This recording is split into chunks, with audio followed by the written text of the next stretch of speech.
Hello, everyone. I'm Robyn Grable, the founder of Talents Ascend and the Ascend Collective, and your host for Ascending Beyond Barriers.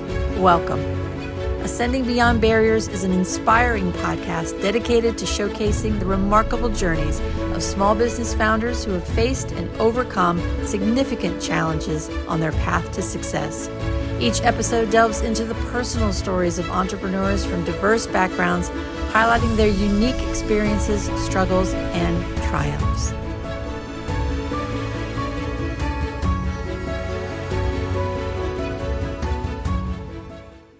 Today, I'm excited to welcome Melissa Green. She's a U.S. Navy veteran, military spouse, and the founder and CEO of Grounds4Cause, a coffee company built on purpose. Through her two brands, Southern Sweet and Sassy and Rise Above Coffee, she pairs exceptional coffee with a mission to give back, supporting military families and the LGBTQ plus community. Each year, she selects 12 nonprofits, one from each community, every month to spotlight and donate a portion of sales. Melissa believes something as simple as sharing a cup of coffee can foster connection, empathy, and inclusion, making every sip part of a bigger change. Welcome, Melissa. Thank you so much for being here. I absolutely resonate with everything that you're doing. Obviously, it's part of our community here at the Ascend Collective, and Talents Ascend is bringing people together, advocating for groups, advocating for military families. So just excited to hear about Grounds4Cause and all that you're doing. But let's start with your Navy. You're a Navy veteran. Yep. Go Navy. I can be impartial sometimes. I have to be I have to not be impartial most of the time, but I get to be a Navy veteran. I am a Navy veteran, so I get to go Navy once in a while. But tell us about your journey in joining the Navy. Oh my goodness. So it was kind of a scary one because I just graduated high school and I graduated at 18. And I signed up the first time. So there was a second time. Uh-oh. I know. Well, the first time I was signed up as a yeoman. Okay. So I definitely was going to be the paper pusher, in the administrative office, and I got cold feet. And so I pulled out. Yes. Oh, wow. They let you do that? Yeah. I pulled out. I was like, no, I'm not ready for this. And I waited a year.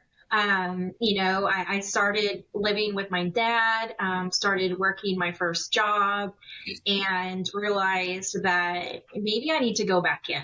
Maybe this is what is going to, basically help get that responsibility, of adulthood and maybe transition a little bit better. So at 19,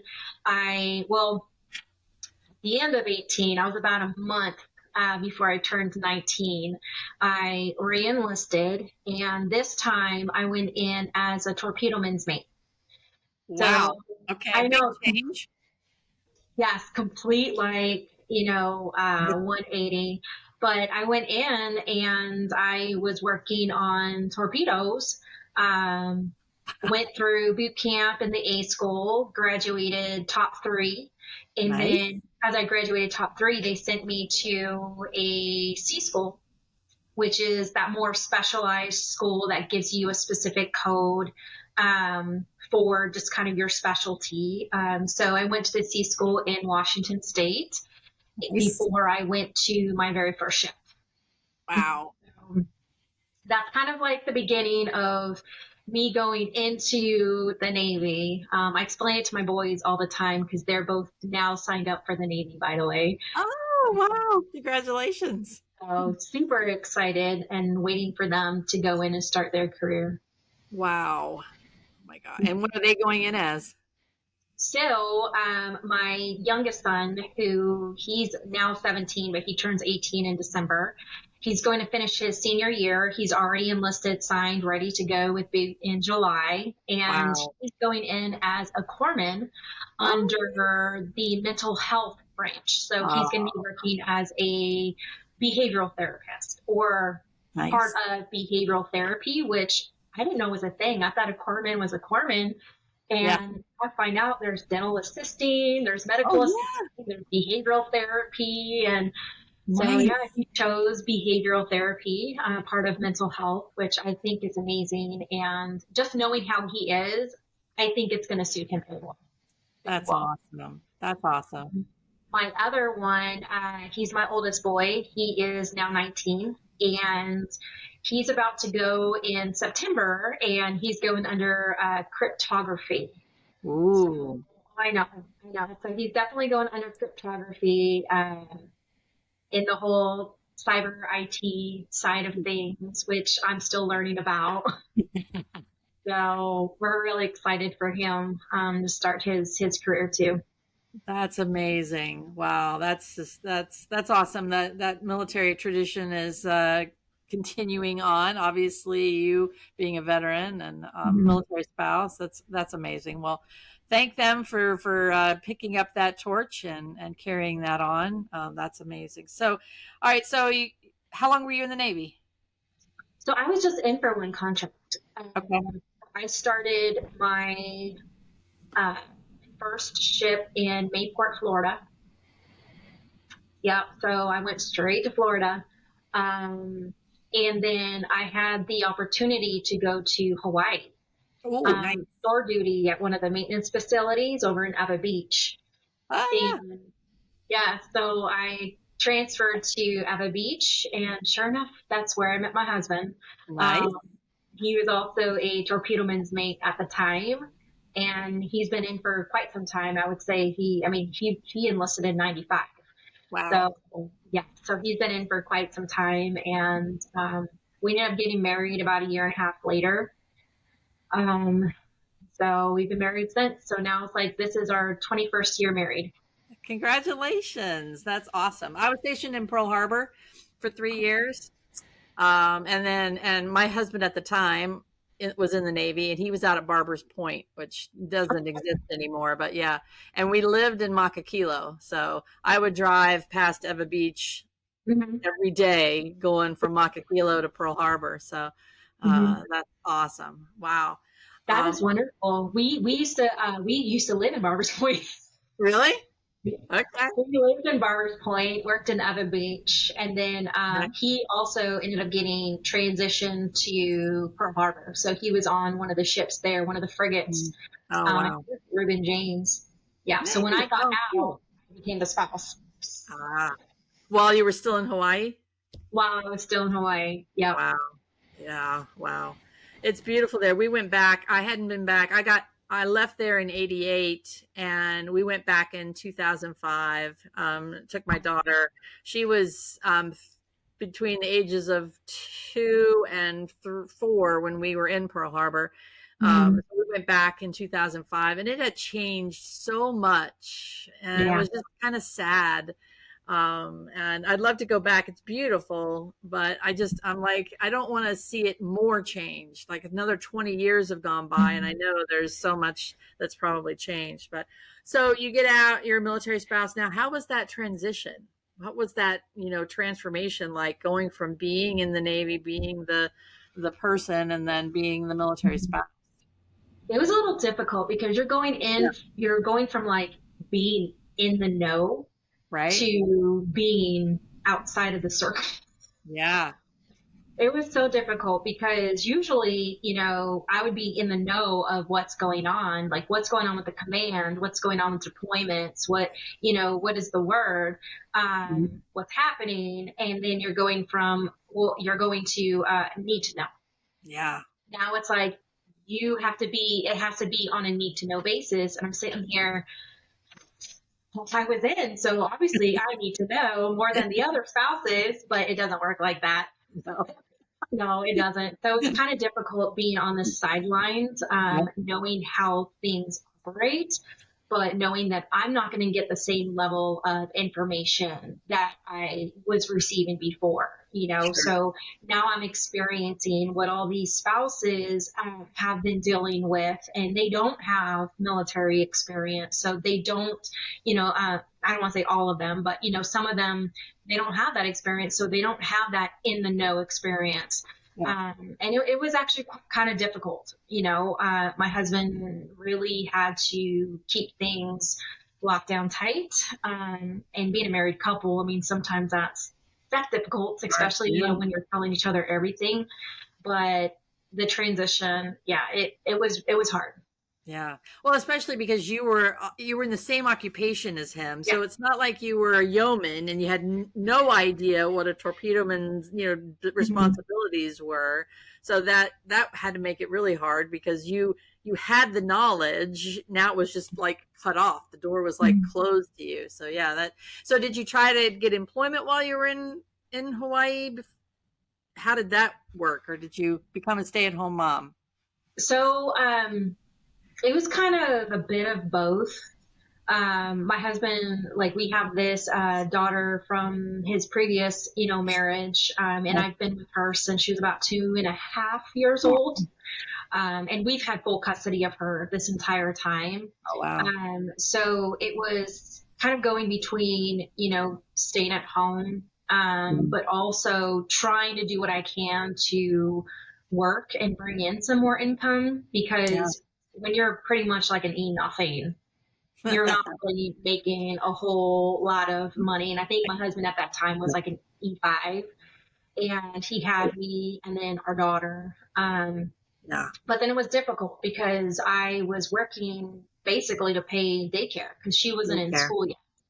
So I stopped, tried to go to school, did a little bit of in-person school that was there, realized that what I was trying to do in criminal justice and then switching to nursing, Oh it wow. wasn't what I was really interested in, especially when you're going to a vocational school. So it was more of me for a while, just being the stay-at-home. Wow. All right, let's fast forward. Now there's some time. Now you're building Grounds for Cause. Tell us about that. I love the mission. Obviously, as I mentioned earlier, it's very well connected to what we're doing, advocating for military families, other communities, other underserved communities that people really misunderstand. People don't really take value in, which is unfortunate. So, how did you get started with Grounds for Cause? Yes. So I started in 2021. I really should have started in 2020 because that's when a lot of companies were taking flight because of COVID. Right. But I started in January of 2021, and it started with specifically Southern Sweet and Sassy Coffee. And it's been more focused on military families, bringing together that camaraderie, that communication, your person, your group, your core, because transitioning from place to place is not easy. And then getting information about a place is not easy. And I know that the Navy has ombudsmen, but during that time, they were not that great. And trying to reach out, figuring out what schools, what utilities, it was very difficult. So me bringing about Southern Sweet and Sassy Coffee was more about, finding that somebody that can bring you into the fold, that can introduce you to their core group, and you have kind of that ready-made community. Love it. And, of course, it's over a cup of coffee, as I like to say. But that was my core purpose, and bringing nonprofits into it that are military related, whether it's military families or dependents or veteran based. It feels like I'm giving back to that community. Yeah. And then a year later, I started Rise Above Coffee. As an addition, mainly because, I have some kids that have come out, and I fully embraced that. For me, it's always, it's just, love is love. It's about the person. It's a human being, right? It's a human being. Yeah. This is just, who they love. It doesn't hurt anybody. And I love it. I love the community. I never once thought about not supporting my kids. Good for you. What I did think about was, how how can we add in another line of coffee that has these fun naming conventions like strength and freedom and pride and courage, and how do we support that community with their nonprofits? Yeah. And so that's how Rise Above Coffee came about. Yeah. And I initially had them under Badass Coffee Causes, but I had a cease and desist from Badass Coffee of Hawaii. Go figure. Wow. I know, which I didn't think it was that big of a deal because I was Badass Coffee Causes and they're Badass Coffee of Hawaii. But I mean, it happens. It happens. And so knowing I didn't have the money to fight this company, I decided to pivot. And it was easy for me to just go ahead and rebrand under Grounds4Cause. And honestly, I think it was a really good decision because even though Badass Coffee Causes is badass, Grounds4Cause really captures what it does. We're trying to do with both lines of coffee. And it really is about providing that information, providing the organizations that would be able to help you, the information about those organizations, educating awareness that those in our community may not be aware of. Sure. But then also knowing that, hey, at the very end of each month, we're giving back to that nonprofit because we acknowledge, the good work that they're doing, and we have a vetting process, but we acknowledge the good work that they're doing and we want them to continue that. So did they have like a copyright on the name Badass Coffee for Hawaii? Like, how did they force you to not use that part of your name? So technically, if I would have taken it to court, I'm pretty sure I would have won because they don't have the rights on Badass Coffee. Yeah. They just have it Badass Coffee of Hawaii, and badass is 2 words, where mine was 1 word. But I don't have the funds to go that route. So it was just easier for me to say, you know what, that's fine. We will transition over to Grounds4Cause. Yeah. Wow. And so I know I read an article about you bootstrapped the company. Tell us about that, because I know and the reason that we have this podcast is Ascending Beyond Barriers, is that people have barriers in starting their business, keeping their business going, all those, trials and tribulations. Tell us about your journey in bootstrapping and what that, ups and downs of that. Yes, no. So it's actually very difficult. It is, right? We bootstrapped our company and it is horribly, horribly difficult. Yes, it is. I was doing fine for a while. I had a really good position, making 6 figures, on top of credit, like everything. Was about to purchase a coffee trailer, that I can work in off working hours, which I think would be amazing. Yeah. And I got hit with a layoff. Oh. So I got hit with a layoff. I'd worked for 8 months. Wow. Completely went down the financial hill. Wasn't able to obtain the trailer. So once I ended up getting another position, I was making half of what I was making before. So now it's more of me trying to climb my way back to where I was. Yeah. Which is going to take some time. So it's not easy, but at the same time, I think given that I'm online, I can go to vending events, I can be in consignment stores. The overhead is very low.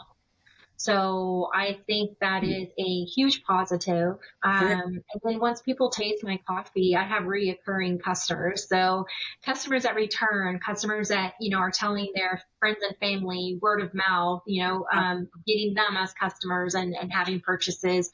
And I really think that's the best way to go. I'd rather not spend a whole lot of money on ad work. I would every now and then, but, I think word of mouth is a little bit better.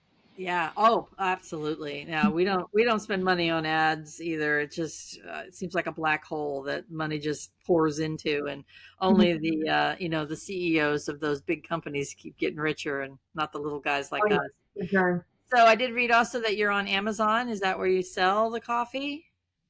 Yes, yes. So we do have our coffee on Amazon. We have it on Spousely with Monica Fullerton. Oh, yay. I was just going to ask you if you had it on Spousely. Yes. Yes, I absolutely love Monica.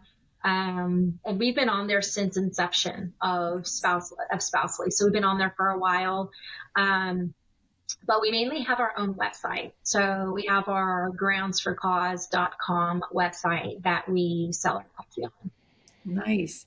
So how was the process? Because there's probably listeners out there that are thinking, hey, I want to sell on Amazon. It's so glamorous. It's so big. Tell us about the ups and downs of that process. Oh my gosh. There's a lot of downs. There's a lot of downs. I figured there was.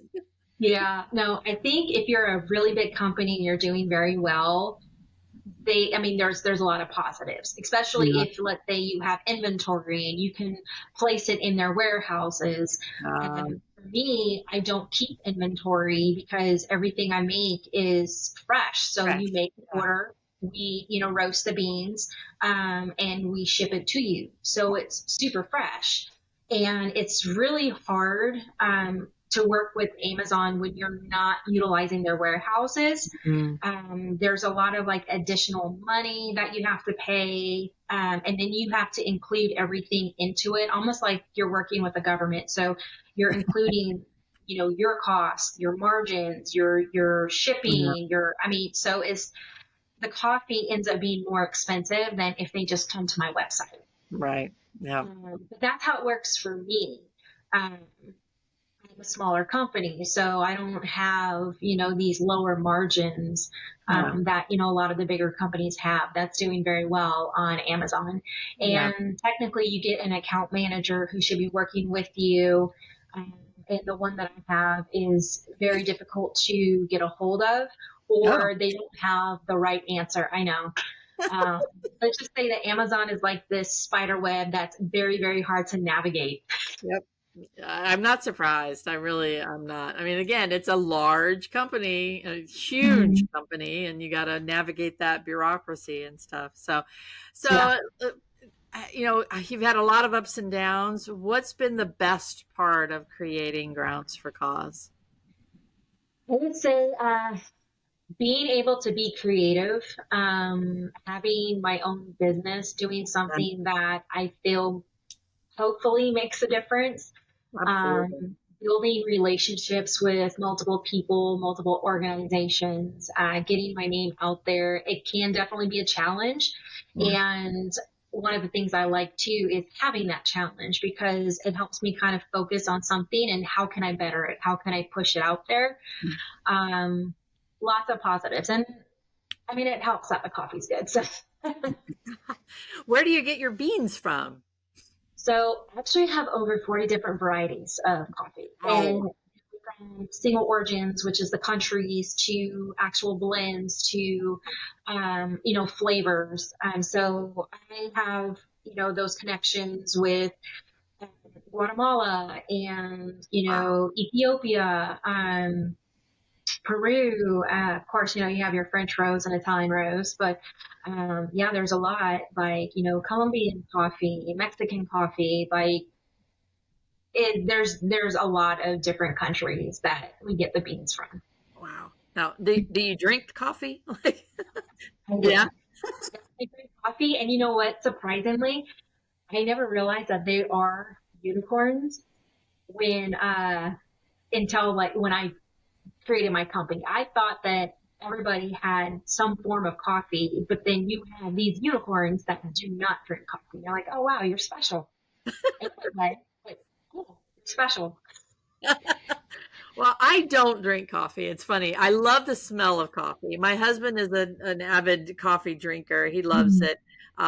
There's only been even when I was in the Navy, I never drank coffee. It just, I don't know, something about it. I just didn't like the taste. There was only one, my husband always laughs. We had friends when we lived on Long Island. We'd go over their house for dinner, and I would drink a cup of coffee after dinner with them. I don't know why. I don't know I should find out what coffee they were serving. Maybe that's the difference. I don't know. Yeah. I'm not a coffee drinker, but my husband is. And our producer, Neela, is as well. She loves it. And she loves my coffee. different brands and different kinds of coffee. So, all right. So Yeah. as we close out, I know you promote 12 different nonprofits each year. Tell us how, if there's listeners out there who are running a very special nonprofit, how do they get involved and be part of your community? Yes, no, definitely. So they can email me at hello@grounds4cause.com, or on my website under Rise or under S3. I have a form that they can fill out, Awesome. letting me know of their interest in being part of our nonprofits for the next year. Cool. Awesome. All right. As we close out, give us your best advice for somebody, a military spouse out there that's thinking about starting their own business. What would your advice be? Do it. My advice would definitely be do it. If you have an idea, or if you have something that's within a niche that is, going to grow really quickly, or even like for me, for coffee, I mean, there could never be enough coffee companies. Do it. You're going to have a lot of fun. It's a huge learning curve. It definitely is, but there's a lot of tools and resources out there for, you to learn from. I use Shopify myself, so I definitely recommend Shopify and the ease to use and all of the integrations that come with it. Nice. And, find somebody that has been through it, like a Monica Fullerton, myself, and talk with us, because we're definitely willing to talk and to assist. That's something that I value, is having those discussions and providing people with, this is my knowledge, this is what I've experienced. You may not experience the same thing, but I'm just letting you know this is what I've experienced. Yeah. And then just and building your group, like your core group of friends or community that will support you. And then being in the military space, utilize those different organizations. There's a lot of different organizations that help specifically our military community. Absolutely. Absolutely. 1000% agree.